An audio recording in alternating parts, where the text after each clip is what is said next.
Olá a todos. Eu resolvi gravar esse pequeno vídeo porque eu senti um pouco necessidade de falar um pouquinho sobre o texto que vocês vão ler da Bell Hooks, né? E como isso se encaixa na nossa disciplina e na nossa nova proposta de como trabalhar, principalmente nas avaliações nos planos de aula. Mais uma vez digo a vocês que eu não vou editar esse vídeo, que esse vídeo vai com todos os erros e todas as gaguejadas, então eu vou olhar para o meu papel, eu vou olhar para o livro, eu vou olhar para o computador que está do meu lado e tudo mais, para que a gente possa pelo menos ter uma pequena introdução. Isso não substitui o fórum e tudo mais. Queria dizer que eu acrescentei nessa aula o podcast que saiu semana passada do História Pirata, do qual eu fui convidado, algum podcast cujos os condutores é o Rafinha, que é professor lá no Rio de Janeiro, ou em São Paulo, São Paulo, e o Daniel Gomes Carvalho, que é o nosso professor do Departamento de História, e com a convidada Keila Villaflor, que é uma egressa do nosso curso de História, professora da rede particular de ensino aqui de Brasília.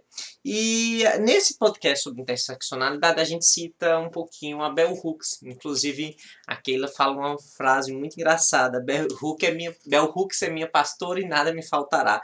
Eu digo a mesma coisa: Bell Hooks é minha pastora e nada vai me faltar enquanto eu tiver isso aqui do meu lado. Especialmente, ela tem outros livros, eu tenho mais 2 livros dela, deixa eu pegar aqui para vocês verem.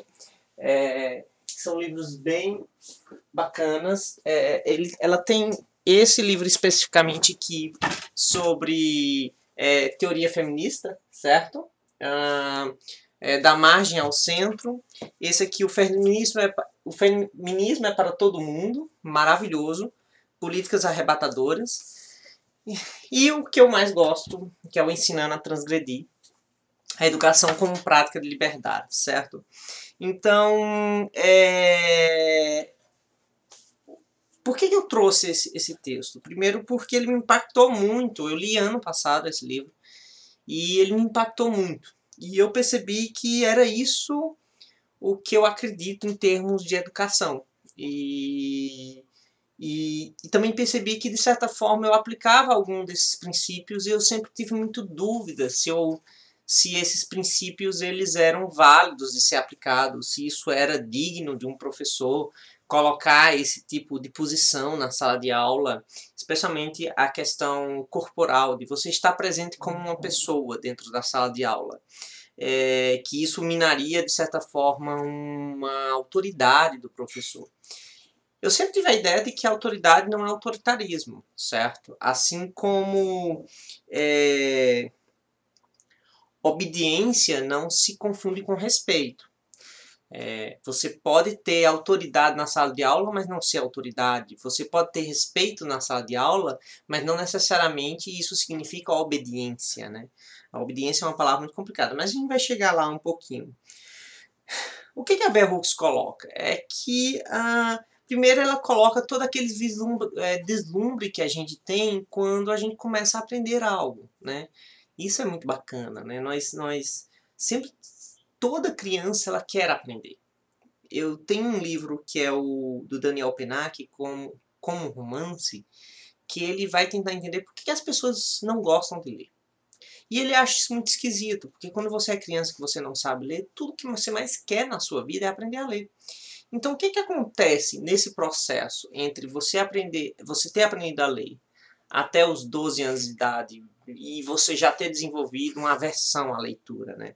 E aí ele vai analisar, ele faz umas brincadeiras, ele diz que é por uma questão, e eu acho que isso conversa um pouco com a Bell Hooks, do autoritarismo em termos da leitura. E ele vai falar, por exemplo, de que você tem que ler livros clássicos, que você tem que necessariamente gostar de determinados livros, que você não pode abandonar um livro pelo meio, que você não pode ler o final do livro antes do começo do livro.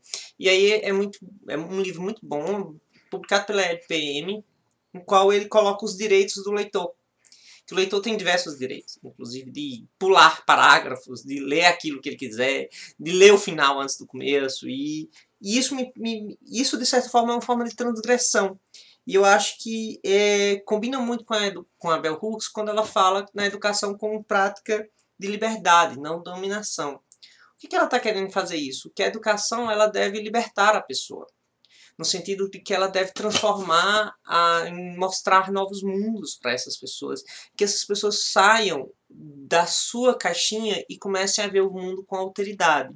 O que significa alteridade? É você perceber o outro, né? Então, no momento que eu estudo e que eu vejo como os homossexuais eram tratados no século XVI, XVII, XVIII, inclusive com legislação que punia com a morte essas pessoas, você tende a ideia que você desenvolva uma certa alteridade em como lidar com os homossexuais nos dias atuais, certo? Então, é isso que ela dizer que a educação ela leva à prática da liberdade e contra a dominação. Porque se... muito engraçado, porque eu escutei uma frase um dia desse, de que, sobre a lista tríplice da reitoria, de que ela não seria ela é legal, portanto, não seria um problema um segundo ou terceiro lugar ser o indicado na reitoria. E isso meio que contrasta com a ideia do Bell Hooks, porque não é porque é legal que seja moral ou ético, né? Então, nesse sentido, quando você tem uma educação para a prática de liberdade e para a reversão da dominação, você tende a repensar esse tipo de pensamento, né? E aí é por isso que ela fala que é dessa forma que você tem que valorizar o desejo de aprender e não a obediência. O aluno não está na sala de aula para obedecer, ele está para aprender. O que não significa, não se confunde com falta de respeito, né?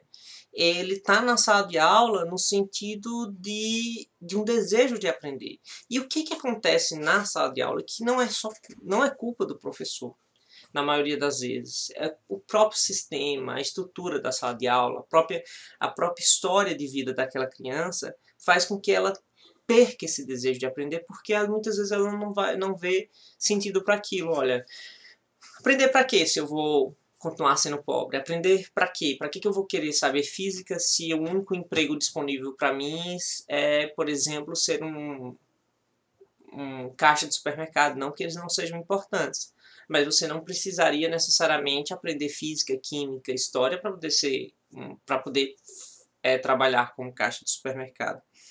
Então, é nesse sentido e que a Bell Hooks está colocando que você tem que valorizar esse desejo de aprender do aluno, certo? E que a obediência não se confunde com desrespeito. Em nenhum momento. Os alunos têm que aprender a respeitar, mas não necessariamente obedecer. E eu acho que é nesse sentido, por exemplo, voltando ao exemplo da lista tríplice, por exemplo, obedecer a isso não me parece ser algo... Obedecer a uma norma que diz que um terceiro lugar pode virar reitor da universidade não me parece ser algo respeitoso, certo?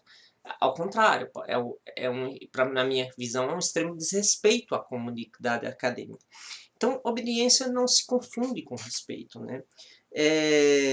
Outra coisa que eu acho que é muito importante que ela coloque, como a gente valorizar esse desejo de aprender? Através do entusiasmo, né? E como é que você cria um entusiasmo na sala de aula? Escutando uns aos outros, né? Eu sempre digo que nunca é perca de tempo você conhecer seus alunos, você pedir para eles falarem um pouco sobre a vida deles e o que eles... É lógico que eles estão obrigados a estar lá dentro, mas o que eles esperam daquela disciplina, o que eles esperam do professor, qual o assunto que eles gostam de estudar. E tendo a consciência que você não vai atingir todo mundo. Nunca, nunca na sua vida, mesmo nesse vídeo, eu não vou conseguir atingir e tocar o coração de todos os meus alunos. Mas isso, e aí também vem assim, numa aula remota como essa, é difícil você escutar o outro. Por mais que a gente tenha um fórum online, que vocês têm que responder para que tenham presença nessa aula, que eu espero que vocês coloquem um pouco sobre isso. Porque no momento que você escuta um ao outro, que você vê os problemas, que o professor coloca o seu corpo na sala de aula, isso significa, inclusive, colocar suas experiências pessoais na sala de aula, é uma coisa que eu faço muito. Ela cria o que a Bell Hooks chama de uma comunidade de aprendizado, né? Que é muito mais do que uma sala de aula. É um conjunto de pessoas que querem aprender, e aprender é ato de resistência, né?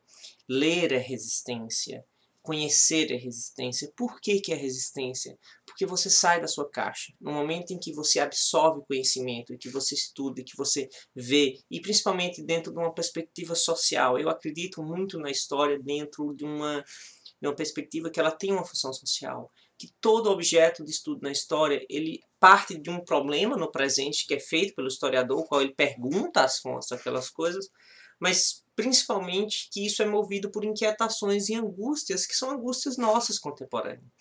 Então eu sempre forço os meus orientandos a pensar qual é o papel social do seu trabalho, por que é importante você estudar aquilo, né? É só para a produção do conhecimento pelo conhecimento?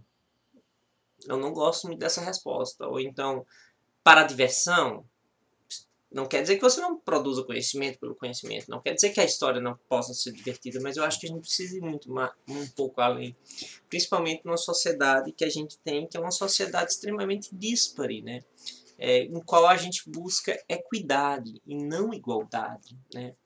Igualdade dá a entender que todos somos iguais, e nós nunca seremos iguais, mas isso, para que haja essa equidade, ou seja, o que as pessoas estão chamando de igualdade, é necessário perceber a diferença.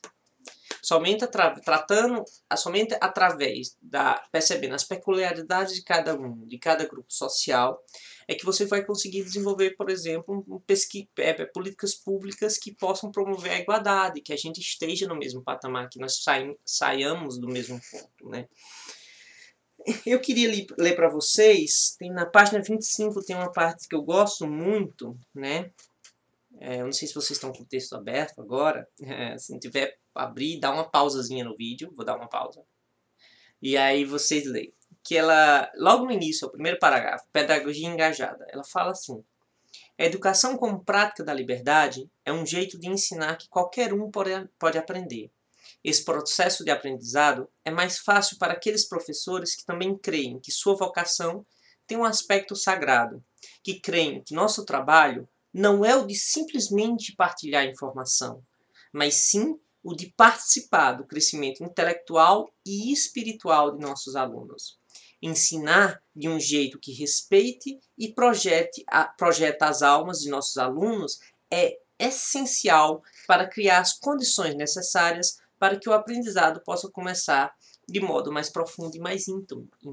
Porque se o aluno não se identifica pessoalmente com aquilo que está sendo aprendido, aquilo que cujo professor almeja que ele aprenda, ele não vai absorver, né? E eu acho muito bonito, porque aqui ela claramente lhe diz que ensinar é muito mais do que você expor um conteúdo. E é por isso que nos planos de aula eu peço a vocês e eu proíbo que vocês pensem em procedimentos metodológicos que sejam meramente expositivos, né? Não quer dizer que você não possa fazer uma exposição em determinado momento, mas o aprendizado é muito mais do que isso, certo? E, professor, mas a gente consegue aplicar isso na sala de aula? Nem sempre. Mas a gente tem que ter isso na perspectiva. Quanto mais você entrar dentro dessa pedagogia, quanto mais você tiver isso dentro da sua cabeça, mais você vai conseguir se adaptar às situações que aparecem. E mais você vai conseguir que mesmo na situação mais adversa, você consiga chegar a esse aprendizado que é um aprendizado intelectual e espiritual. E você vê seus alunos crescendo e se desenvolvendo. E alunos que não chegariam lá, chegando. Isso é talvez a parte mais recompensadora do nosso trabalho, talvez o que mova todos nós, porque ninguém é movido pelo salário aqui dentro, porque o nosso salário é ruim, ele não condiz com o tamanho do esforço, do trabalho e do estudo que é necessário para chegar onde chegamos. Então, além da luta salarial, eu me lembro de um livro do Paulo Freire que se chama Professora Sim, Tia Não, que ele falava do quanto era errado você chamar a professora de tia, né? Porque tia é uma pessoa da família, a professora não é uma pessoa da família. A professora é um profissional que precisa comer, que tem família própria, que precisa se alimentar, que precisa pagar suas contas, portanto ela precisa de direitos trabalhistas, ela precisa de estabilidade de emprego, ela precisa de condições de trabalho, ela precisa de respeito. Tia não precisa nada disso, tia é por amor. E ela, assim, ela pode sair a hora que ela quiser, a professora não. Então, toda essa cultura, principalmente que foi colocada durante a ditadura militar, professora como tia, é, é bastante prejudicial à percepção do professor como um profissional. Não é à toa que muitos professores, principalmente quando o professor é muito divertido, legal, bacana, eles geralmente os alunos perguntam, professor, mas você só dá aula, você trabalha ou você só dá aula? Né? Como se porque o professor está rindo, está se divertindo, está brincando, que aquilo ali não seja um trabalho muito árduo, né? Então, e isso vem dessa perspectiva da professora, da tia. A tia é diversão, é isso, né? Então, e aí da importância que ela coloca na página 35 das experiências pessoais. Eu queria ler mais esse trecho. Quando os professores levam, no final do parágrafozinho aqui, até que ele fala, quando os professores levam narrativas de sua própria experiência para discussão em sala de aula, elimina-se a possibilidade de atuarem como inquisidores oniscientes e silenciosos. É produtivo, muitas vezes, que os professores sejam os primeiros a correr o risco, ligando as narrativas confessionais às discussões acadêmicas, para mostrar de que modo a experiência pode iluminar e ampliar nossa compreensão do material acadêmico. Eu sempre trago coisas pessoais minhas e exemplos pessoais minhas para a sala de aula. Por exemplo, nesse momento eu estou com uma bandeira atrás de mim. Essa bandeira é proposital. É a bandeira do movimento LGBTQI+, mas junto com a bandeira trans e com a bandeira do Black Lives Matter, né, do movimento negro. É uma bandeira que busca ser extremamente inclusiva. Ainda falta um detalhe que seria um detalhe de bandeiras da luta dos PCDs, das pessoas com deficiência, né? Ainda não está completa, mas é um grande caminho até lá, né? Então, por isso que essa bandeira está aqui atrás. Eu estou colocando um pouco da minha experiência pessoal. Poderia nem explicar a bandeira, estou explicando porque a gente está formando professores, mas não necessariamente se eu estivesse falando para alunos na sala de aula eu precisaria estar falando sobre isso. Poderia até falar, se os alunos perguntassem. Mas só o fato disso estar aqui atrás já é eu trazendo a minha experiência como homem gay, como um professor homossexual dentro da universidade para a sala de aula e tentando fazer com que vocês se conectem a essa experiência, né? Então, eu aconselho bastante, lógico que vocês têm que ter um pouco de cuidado no que vocês compartilham, mas é bom quando os alunos... Eu sempre tive bons resultados quando os alunos percebem que você é um ser humano, que você se emociona, que você chora, que você sorri, que você brinca, sabe? E tudo mais. Tem uma fala do Paulo Freire, que está na página 76, já naquela trecho que é o trecho principal, que vocês têm que ler, que ele fala assim: a ajuda autêntica não é demais insistir. A ajuda autêntica não é demais insistir, é aquela em cuja prática os que nela se envolvem se ajudam mutuamente, crescendo juntos no esforço comum de conhecer a realidade que buscam transformar. Somente numa tal prática, em que os que ajudam e os que são ajudados se ajudam simultaneamente, é que o ato de ajudar não se distorce em dominação do que ajuda sobre quem é ajudado. Então, aquela velha frase que ficou muito famosa do Freire: se a educação não é libertadora, o sonho do oprimido se torna virar opressor. E isso acontece quando você não cria essa comunidade pedagógica que a Bell Hooks coloca. Quase que eu falava Bell Freire. Engraçado, interessante isso. quando você cria essa comunidade pedagógica, é quando você cria essa troca, né? É se ajudar mutuamente no conhecimento, é você aprender com as experiências daqueles alunos e você, em troca, eles aprenderem com as suas experiências. E aí é que vem a justificativa do título dela de ensinar para transgredir. Ensinar para transgredir significa ensinar para uma mudança social. Não há mudança social sem transgressão. O que eu quero dizer com isso? Que toda mudança social pressupõe a transgressão do status quo, ou seja, da forma como as coisas são colocadas, entendeu?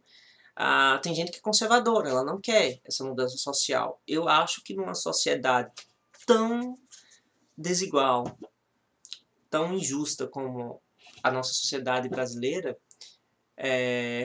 eu não vejo muita escolha a não ser transgredir, a não ser uma pessoa que busca na sala de aula ensinar os alunos que é preciso mudar. E a mudança passa por um nível pessoal, de você e suas atitudes, no nível institucional, você como professor, e no nível estrutural, você dentro da sociedade como um todo, né? E tudo começa por você.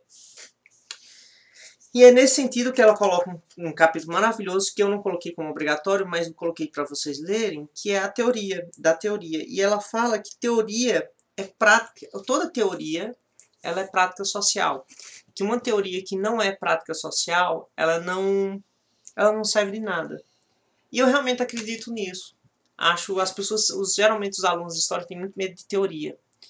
E eu fico pensando, que teoria é essa que não serve para pensar a nossa sociedade? Que teoria é essa que não serve para que os alunos do curso de História, do ensino superior, não conseguem se identificar com essa teoria? Eu questiono muito isso, né? Então, sem a ideia da teoria, é uma prática. A ideia de que a teoria de que nossa história deve ser uma história problema e não uma história factual é no sentido de você buscar no passado respostas para problematizar questões do presente. E aí nesse sentido que alguns historiadores, alguns teóricos brincam que toda história é uma história do presente. Eu tento a dizer que nós não vivemos no passado, nem vivemos no futuro, nós vivemos no presente. Portanto, só podemos agir como pessoas do presente. Inclusive, a nossa escrita sobre aquele passado é uma escrita feita no presente. Então, não quer dizer que a nossa escrita tem menos ou mais validade. Nós não estamos fazendo ficção, nós estamos fazendo história, que tem um método científico. E aí é onde é bonita a teoria, porque a teoria, a ideia da teoria é desenvolver esse método científico, é fazer dessa narrativa, que deve ser uma narrativa problema, uma prática social, tá? Eu queria muito estar conversando com vocês sobre isso, e estar olhando para vocês e ver a carinha de vocês, e saber em quem é que eu estou tocando e em quem não mais. Mas eu não podia deixar que a Bell Hooks passasse sem a presença desse vídeo, tá bom? Fica com Deus, boa noite. E eu vou gravar outro vídeo com algumas considerações técnicas sobre a disciplina, tá bom, gente? Muito obrigado.